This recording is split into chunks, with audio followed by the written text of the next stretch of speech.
All right, let's talk about type 8s and what it looks like for type 8s to approach the Enneagram work from the position of already whole. And I feel like there's a lot of mixed messages around 8s in Enneagram literature and teaching. Um, Certainly, there is this tone of you're too abrasive, you're too much, you're too, all that vitality, right? Like 8s are they naturally embody this vitality, this life force, this chi, it's part of what they bring to the world. And that can be difficult for others to hold or experience or be in the presence of. I would argue, though, most times it's hard for others to be in the presence of because it reveals to each of us where we are repressing our own life force and where we are telling ourselves, oh, no, no, no, you can't be too angry. You can't be too hungry. You can't be too sexual. You can't be too loud. You can't be too big. And so we edit down our own vitality until we are little starving nothings, in the Little Mermaid, when Ursula takes these like beautiful mermaids and then they come under her curse and they turn into like these little big eyes and they're just like these little gray guys. Like when we cut off our life force because we don't want to be too much, we don't want to be too loud, too opinionated, too whatever, we don't want to have too much ambition, we kind of become these like, oh, and then we see 8s coming through just like, and we're just like, oh, you're too much. Are 8s too much? Or are they just exposing the ways that we cut off our own life force? Now, I will say that with a caveat. When 8s are harmful is when 8s cut off their heart because they're afraid that their hearts will be taken advantage of because their hearts are so big and their capacity is so great. If you have a big heart and a lot of capacity and you're surrounded by starving little life force depleted people, they're all going to want to come to you and suck that up. And so 8s, in order to protect themselves, a lot of people say 8s are really good at boundaries. I don't know that 8s are great at healthy boundaries. I think 8s are unapologetic at when they feel vulnerable or taken advantage of, just cutting off, which is not necessarily the same as healthy boundaries. I mean, it's better than not ever cutting anyone off, and then you become the depleted, sort of malnourished person. But 8s, when they cut off their heart from themselves, because they can sense that if I really let my heart bleed and be open and feel into everyone else's needs, and then my capacity, which is so great, and then my responsibility, 8s can have a little bit of a superhero complex that they want to save the day. They want to save the day, especially for those who they view as helpless and no one's fighting for them. Oftentimes 8s grew up with the experience that no one fought for them. No one stood up for them. And so their capacity grew, and maybe their heart retreated in because it got wounded. And then when they see someone else with a shared experience, that helpless, that tender, that taken advantage of person, man, their heart just kind of remembers all that pain. And then all their vitality and all their life force and all of their capacity, which has grown so big, they just want to swoop in, beat up the bad guy, make him pay.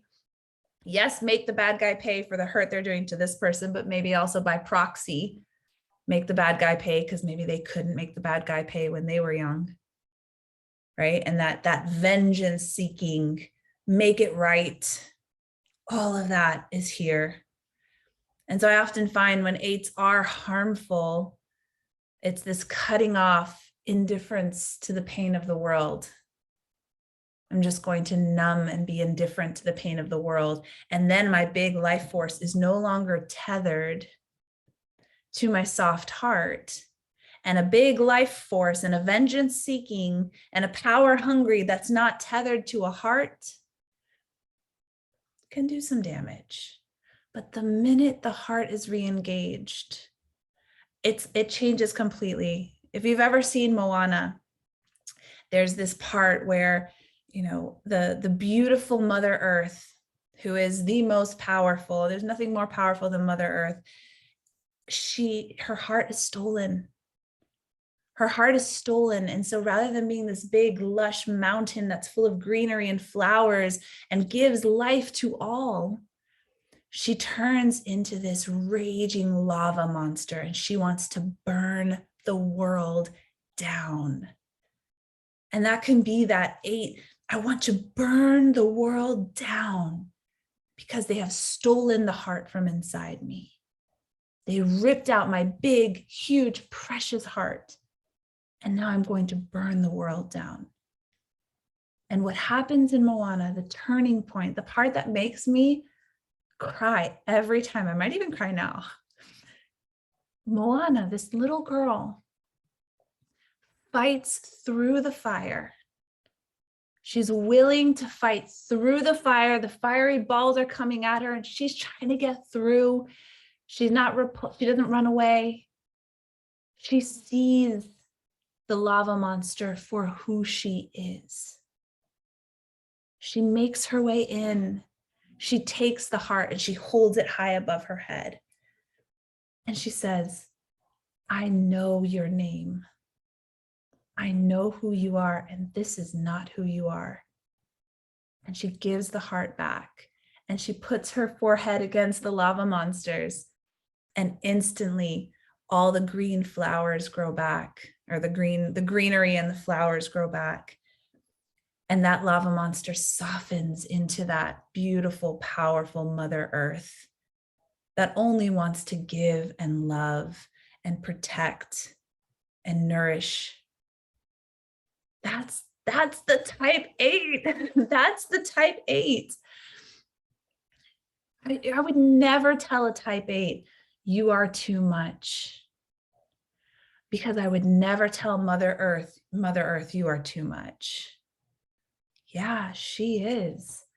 Mother Earth is abundant, almost obscenely abundant. You ever go into a forest and see the moss that grows on the trees? I mean, it is just dripping with moss.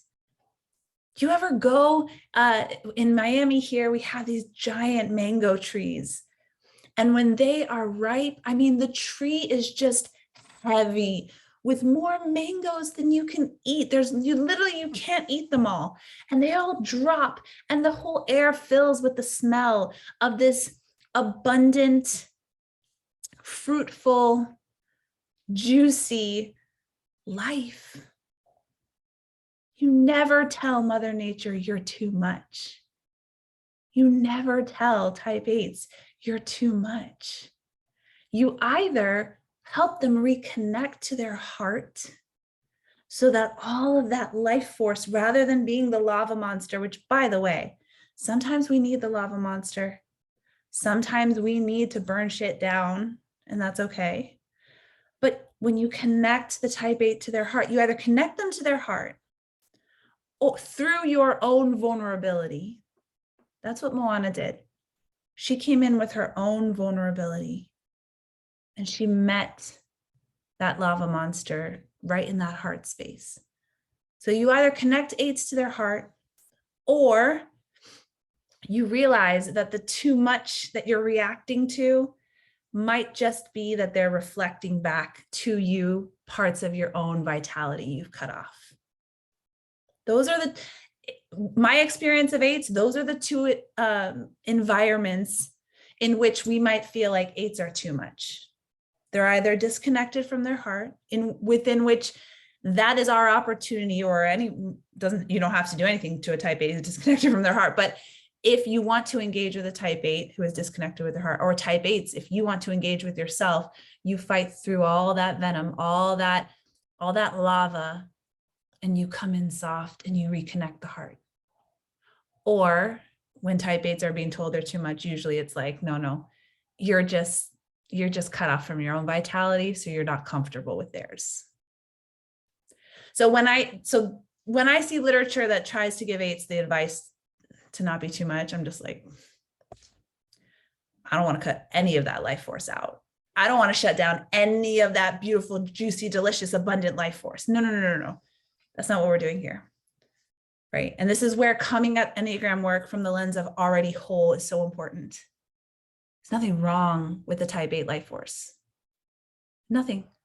They're already whole in all of that juicy, beautiful life force. What we want to start playing around with is the way that the defense mechanism starts to distort the vision, and it does it for all of us, starts to distort the vision so that everyone is an enemy. Even sweet little Moana trying to return the heart is seen as an enemy. Anyone getting too close is being hurled with those lava, whatever. And really what that cry is a cry to be seen and protected, right? That's what the type 8 never got as a child, or typically never got as a child, at least not sufficiently, maybe in part, but not sufficiently. To be seen and to be protected, especially the heart. Especially the heart. So many 8s feel misunderstood. And it's like, all right, if you're going to misunderstand me, then I'm just going to build up and push out. I'm not going to show you. I'm not going to pull open my heart and stick it out there to be rejected, to be hurt. No. I'm going to cover it up. I'm going to push it down. I'm going to set it aside. I'm going to put it somewhere else, and I'm going to protect myself. Right? So again, we don't want to take away the type's protection and just say, oh, well, just walk around with no protection. No. What we are going to say, though, is if the need is to be seen and protected, and yet the way that the 8 is trying to get that is at times by activating this bigness that pushes people away and pushes out, well, how is anyone going to see you? And if there's never a space or time where the 8 can say, I have some needs, I'm feeling tender, I'm feeling vulnerable, then how is anyone ever going to come in and protect you? If the 8 is pushing out this message, I don't need anybody's help, I don't need to be protected, I don't want anybody too close, then the actual very things that the type 8 is doing is keeping them from both being seen and being protected. And then it just reaffirms to the 8, no one's going to see me, no one's going to protect me. And then they continue to push away and deny their needs. No, I don't have any needs. No, I don't need your help. No, I'm fine. No, I'm good. I don't want to need anyone. But all the heart is longing for, do you see me? Will you protect me? Will you fight for me? Well, how's anyone going to fight for the 8 if they never allow for that to happen? Through the acknowledgement of their needs, through the acknowledgement of the softness and the bigness of their heart. So that's the invitation for type 8. You're already whole. We keep all that life force and we start looking at, is that strategy of bigness, defensiveness, denial of needs, is all that strategy actually going to get you what you want? Are you more powerful by denying the needs that you have and the vulnerabilities that you have? Or is it like a leak in your pipes underneath the surface, just something that at some point is going to erode the entire foundation and your whole house collapse because you weren't willing to say, you know what, I have a leaky pipe, right? Who's more powerful? The house that has integrity, that looks underneath and says, yeah, I have these needs. Yeah, my body needs this kind of help. Yeah, my whatever needs this kind of help. And I give myself what I need and I let other people help me and I fix the pipes under the surface. That's the house that's actually more powerful. The one that is in truth with some of the cracks in the foundation. There's nothing wrong with having cracks in our foundation. It's actually what makes us human. And every type wants to deny that they're human. No. Everyone else can make mistakes, but not me. No. Everyone else has needs, but not me. No. Everyone else gets to fail, but not me. No. Everyone else has like ordinary days, but I'm always exceptional, right? We're trying to push against being human. And as we do so, we actually hurt ourselves. The strategy of the 8 to deny their own needs, to deny that they have any need for help, only weakens their power. It doesn't add to it. They think it adds to it. They think if I have this big house that no one can see the cracks, then no one will attack me and I'm solid. Yeah, but under the surface, the pipe is leaking, softening everything, and it's about to crumble. True power is power that's full of integrity, not power that is only a facade, right? And 8s want to be authentic. They don't like the facade. They don't like putting up a front. And yet when it comes to this weakness versus strength, it can be hard. It can be hard to say, hey, I've got cracks in my foundation. What if someone takes advantage of me because they know I've got cracks in my foundation? Okay, that might happen. But what if you never address the cracks in your foundation? The whole house comes down. Right? And we start to play around with, do I want true strength or strength that is just an image only? Do I want true connection or connection that's at an arm's length? Do I want to be protected or am I too afraid to let anyone have that kind of power over me? And yet that reinforces to myself, no one's ever going to protect you. And then my heart continues to break. And that's the crack under the surface, that broken heart.